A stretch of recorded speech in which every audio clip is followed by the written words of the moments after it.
Greetings all, and welcome to Lucas Brews, and part 2 of my 1/72nd scale US Navy Brewster Buffalo combo build from Hasegawa. In the last video, I assembled both of these kits, and in this video, I'll be using my airbrush for the first time to paint the two schemes that my patrons and channel members voted on, which are the green F2A1 Buffalo flown by Thatch, and the black F2A2 that was based on the Lexington. So, without further ado, let's get back into these ones. To prime both of the models, I first add 12 drops of Vallejo's acrylic thinner and 22 drops of Vallejo gloss black primer to my airbrush, mix it with some backflow, and then begin to lightly spray over the upper surface of both models. I start with the wings and then move on to the fuselage, taking care to keep each coat nice and thin and trying to build the primer layer up slowly. I would aim for each pass to make the surface visibly wet, and once I'd built it up to a solid glossy black, I then repeated this process with the second buffalo.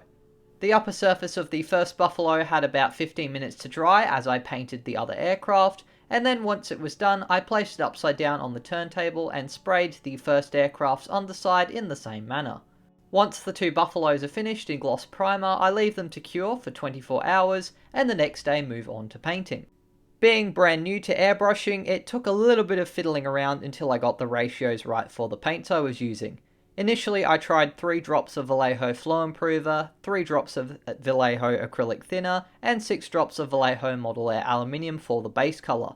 However, I found this ratio didn't seem to come out of the airbrush very well, and after a bit more experimenting, I eventually ended up with a ratio of about 8 drops of Vallejo Flow Improver, 20 drops of acrylic thinners, and 10 drops of Vallejo Model Air Aluminium.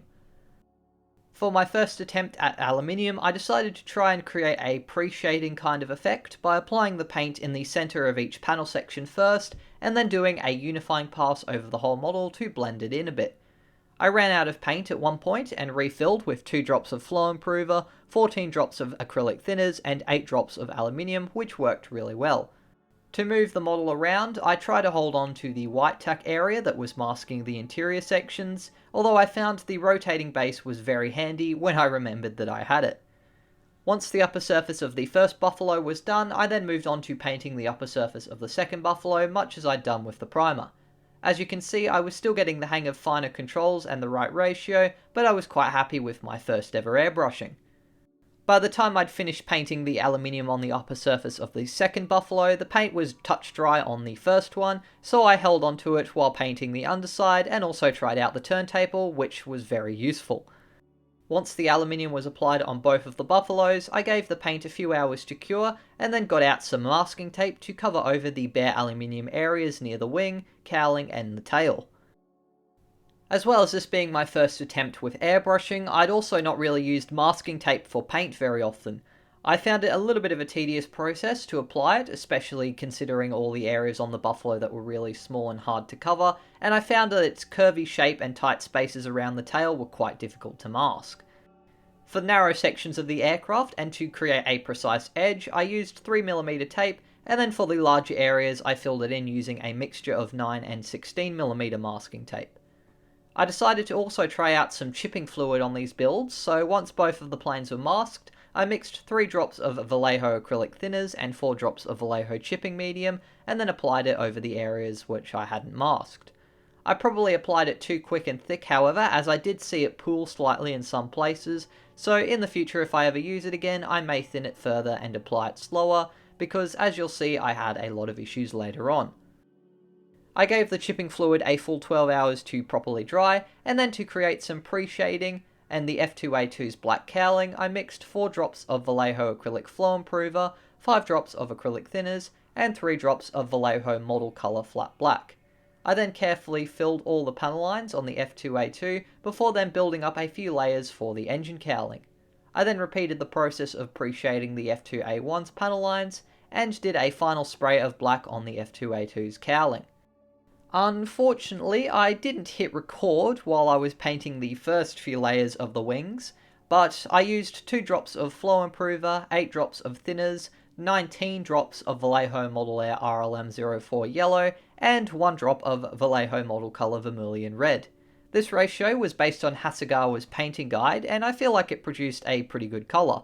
although it was very slow to build up, so I did have to do quite a lot of passes to build it up until it was no longer showing as much of the pre-shading and the silver colour. Both Brewsters had yellow wings, and the F2A2 also had a yellow tail and horizontal stabilisers. Once the yellow on both planes was solid and dried, I painted Thatch's F2A1's white tail using 4 drops of a Vallejo Flow Improver, 3 drops of the acrylic thinners, and 3 drops of Vallejo Model Colour Flat White. The white airbrushed very smoothly, and it didn't seem to take too many layers to produce a nice finish. While I had it out, I also decided to spray some white on the upper surface of both of the cowlings to add a bit of a faded and lighter shade of paint on the upper surface.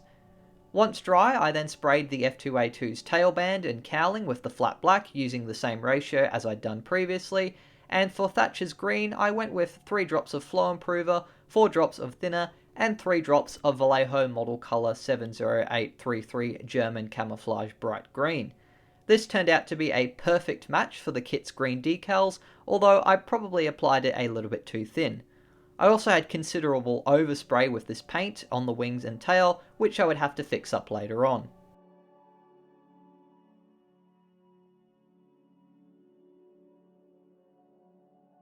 After all the painting was completed, I then removed all of the masking tape. Although not perfect, I was still pretty excited with the results. I would need to fix up the green overspray and the tail markings for both aircraft, but first I decided to try out the chipping fluid, and this is where things went kind of disastrous. I started out just using a cocktail stick dipped in a tiny bit of water, and found I could make okay scratches on the leading edges of the wings, if maybe a little bit large, but when I then tried to add some around the walkway and panels on the upper surface, I found that the upper layers of yellow started to full on peel away and come off in massive chunks. I had success with the cowling though by using a fine brush dipped in water and a very small needle. I really liked that I could very gently use the needle on the cowling access hatches and around the rivets to make very fine scratches, as though various tools had scratched the paint away as maintenance had been performed.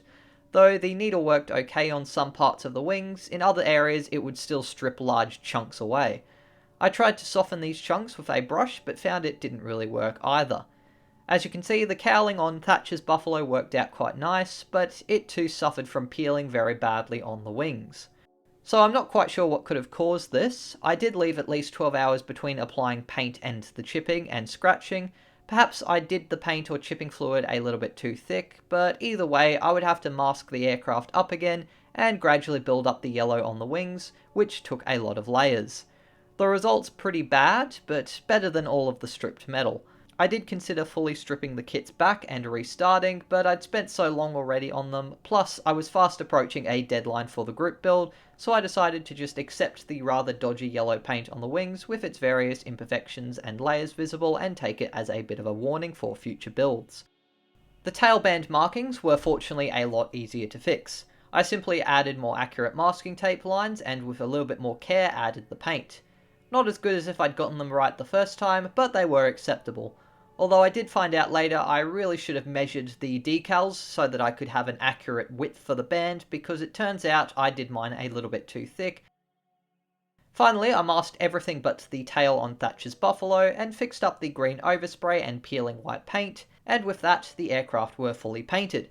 Safe to say I'm not happy with the chipping fluid on the wings, but the cowling looks good and I'm sure it's my fault rather than a bad product, as many people seem to have a lot of success with the Vallejo chipping fluid. To seal the paint job, stop any more chipping disasters from occurring, and to prep the models for decals, I mixed 3 parts Vallejo Flow Improver with 6 parts acrylic thinner and 12 parts Vallejo Gloss Varnish into the airbrush, and sprayed over both of the entire aircraft in several light passes.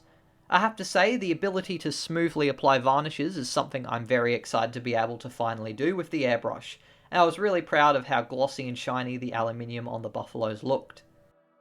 I then gave the varnish 12 hours to dry before moving on to the decals.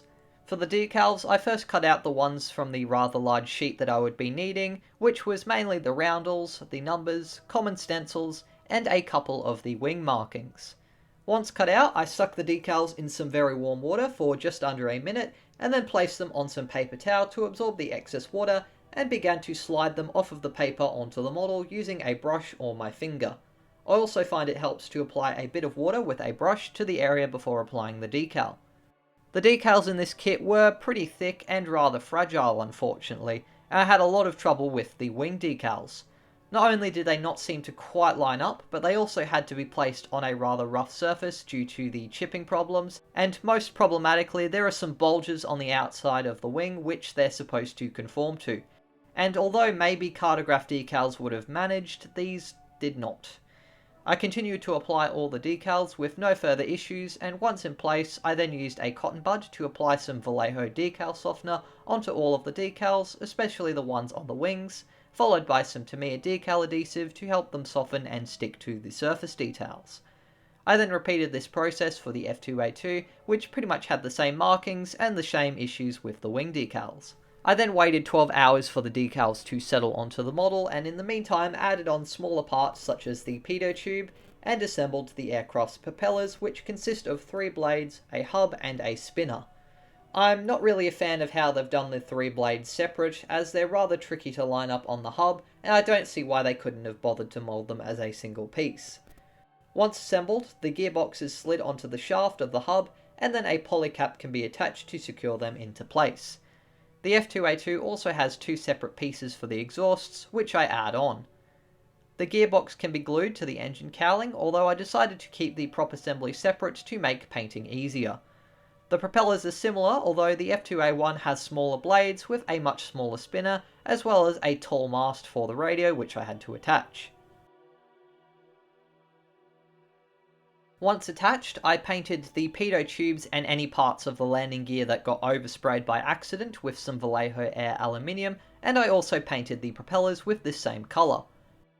The wing decals unsurprisingly bubbled up and stuck out over some of the bulges, so I had to use a cotton bud to purposely break up any of the rough parts. I then used a fine brush to paint over the damaged areas of the wing decals using Vallejo Flat Black. I also painted both aircraft's tyres carefully and the blades of their props using this colour. While the black dried, I picked out the gearbox on the propeller assembly using Vallejo Model Air Medium Sea Grey for both aircraft. To fix the damaged green markings on Thatch's Buffalo, I got out the German camouflage bright green, and as I mentioned, this colour seems to exactly match the decal to the point where I could barely tell where the paint and decal started. Although I did try and apply a light coat over all of the green strip to blend it together in case there was any subtle difference between the two, I mainly applied it on the areas where the green decal had failed.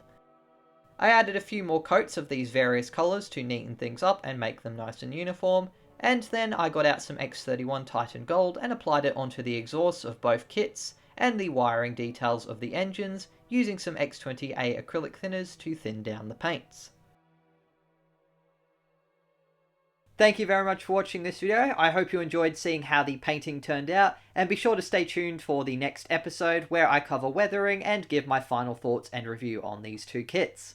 Be sure to subscribe and hit the bell for any future updates on videos, and also feel free to leave any questions or suggestions on how I can improve in the comment section below. A massive thanks to my amazing patrons for helping me to not only buy these kits but also the products that I use to make them, and also the airbrush. Their contributions were really great in getting that one finally onto my workbench. I'll leave a link in the description if you want to join them to get early access to my videos ad-free, the occasional exclusive post, and have more voting power. That's it for this video, but as always, take care, and until the next one, model on.